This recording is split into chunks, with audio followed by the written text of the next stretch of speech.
זמן דחק היום לחיילי צה"ל. בשעות הצהריים, כך לפי התכנון, תסתיים מלאכת הריסת העיר. עמוק עמוק בתוך ארגזי קרטון מקופלת ההיסטוריה של אבי פרחן ושל העיר ימית, קבורים בשקט כבר 40 שנה. פה מסתתר מכתב שכתבתי לרבין זכרו לברכה, ומכתב שהוא הזמין אותי אליו. קרן קיימת לישראל. טבעת, אני לוקח קרטון, פותח אותו, מנסה לחטט, אתה נכנס לעמוק כזה, זהו, עוזב את הכל ובורח. שום דבר לא גמור. המאבק בתחילתו. אני אפילו לא התאבלתי. אני מתבייש להגיד את זה היום, אבל לא התאבלתי. כל פעם עכשיו שאני רואה את התמונה, אני מוצף. כאילו זה היה סוג של פצע. היינו בטוחים שאם ניגע בזה, זה קביעה. לא דיברנו עם השכנים שלנו על הנושא. זה היה כאילו טאבו, לא נוגעים בזה. כשהם מובלים לניידת המשטרה, מחבקים הצעירים את החיילים המפנים. מישהו מזיל דמעה. 4 עשורים עברו על התושבים שחיו בעיר ימית בסיני, והם לא מצליחים לשכוח. הפצע הקשה מסרב להגליד. זה חוויות שחווינו אותם, שלדעתי, אני בת 53, לא חוויתי כאלה חוויות.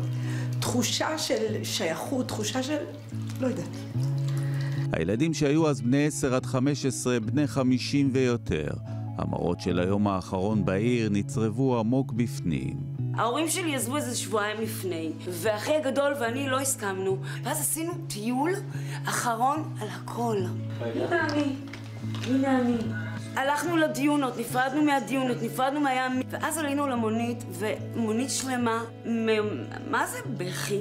ואני לא אשכח, אמרתי, ימית, אנחנו לא נראה אותך יותר. נעמי עולה חדשה ממוסקבה, גרה בימית ורוקדת ג'אז לקצב הנעימה, כסף כסף.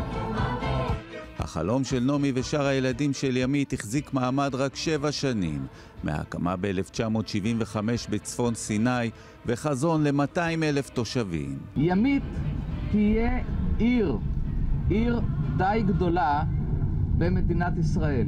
ב-1982 סיני חזרה למצרים, והחלום על הכרך הימיתי שקע בים התיכון. בסוף כיתה ו' שלי, אבא שלי חזר הביתה וסיפר לנו שיכול להיות.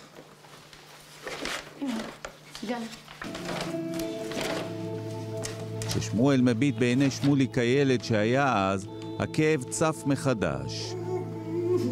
ימית של אוטופיה שפגש בה בפעם הראשונה, כשנסע עם הוריו לראות את הבית החדש. יש איזשהו שלב שנוסעים על הכביש מערב על כיוון מצרים, ואז יש את הפנייה לימית. אתה נוסע, לא רואה כלום, אתה מתחיל להיכנס לחולות הצהובים. פתאום דיונות, מיני סהרה, מדהים! וכבר הלב דופק ומתפעל, ואתה לא יודע מה אתה הולך לראות. וואו. והגענו לפיק של העלייה למעלה. אני אומר לך, אתה רואה ים, מכה אחת אתה רואה ים, ואתה רואה רצועה של דקלים מאופק עד אופק. אני בפנים בשקט אומר, יש. יום ההולדת השישי והאחרון של ימית. חוגגים אותו במיטב המסורת של ימי ההולדת הקודמים. שזה יום העצמאות האחרון שאנחנו נעשה פה, אז יום העצמאות צריך להיות יום שמח, אבל בכל זאת כולם פה יש הרגשה של עצב. זה היה ביום הימית האחרון, אנחנו הופענו על הבמה. כן? להקת סקסטה. נכון! אני זוכרת, אני הייתי מסדרת מזרנים מותק. סיגל כבר זכתה בתואר סבתא, אבל הגלגלונים של ימית עוד בוערים בגוף. גם הזיכרונות של המעבר הקשה לבית הספר החדש באמצע השנה.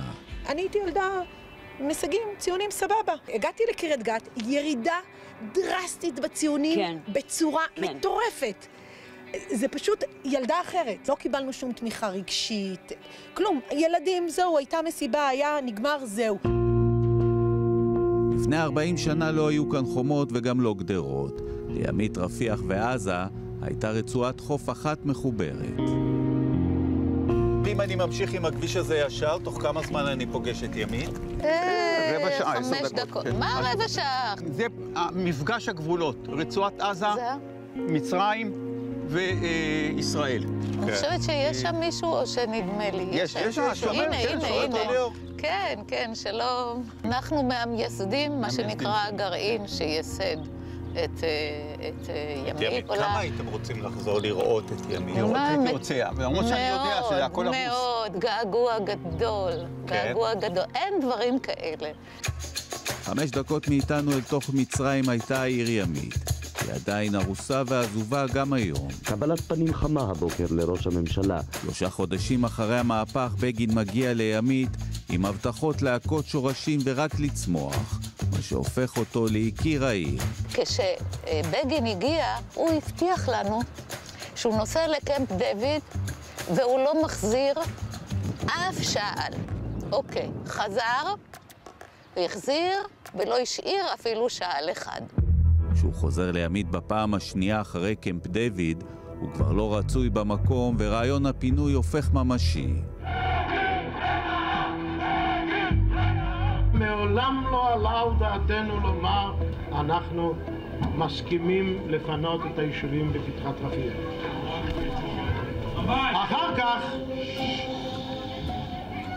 אתה יכול לקלל כמה שיעלה על רוחך ואני אעבור לסדר היום. את עדיין חושבת שזה לא היה שווה את המחיר? לא היה שווה את המחיר. זה רק נתן כאב, לא נתן משהו. באחד מעיקולי הדרך על הכביש בחבל ימית הציתו המפגינים צמיגים. ככל שהתקרב מועד הפינוי, תושבי ימית החריפו את המאבק. אני מרגישה שהיום אני מוכנה לעשות פה הכל, מהומות שבחיים שלי לא חשבתי שאני אעשה. אני מוכנה לעשות דברים שעלולים לקחת אותי אפילו לבית הסוהר. כבר 5 ימים נתונה ימית בהסגר שהטילו התושבים על עצמם. שערי העיר מרותחים.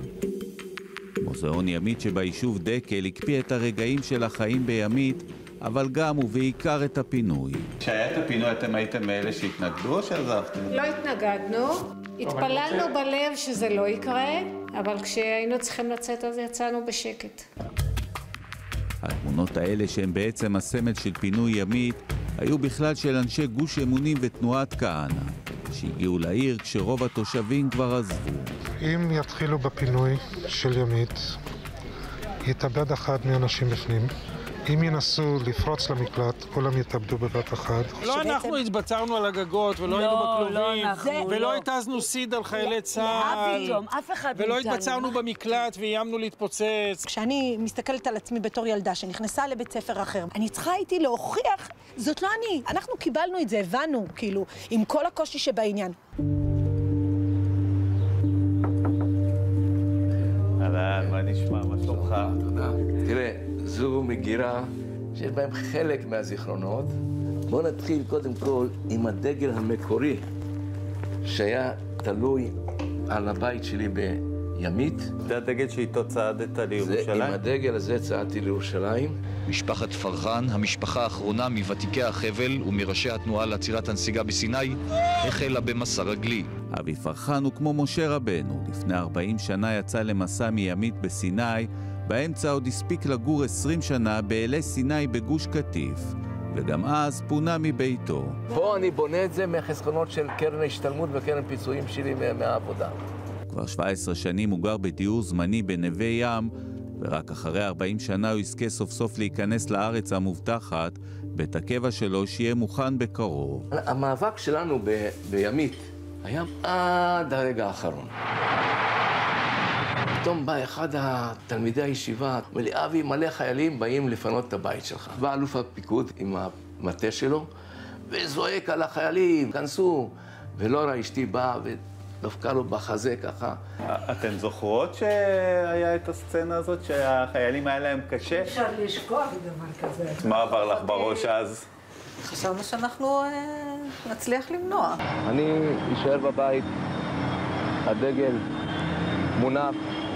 אני מבטיח לך שלצערי את מנחם בגין יזכרו אותו לדיראון עולם. אחרי שפינו את כל החדרים, ואני נכנס, מחפש, ואז אני רואה את החדר של הבנות, וכתוב, נא לדפוק על הדלת, נא לא להפריע.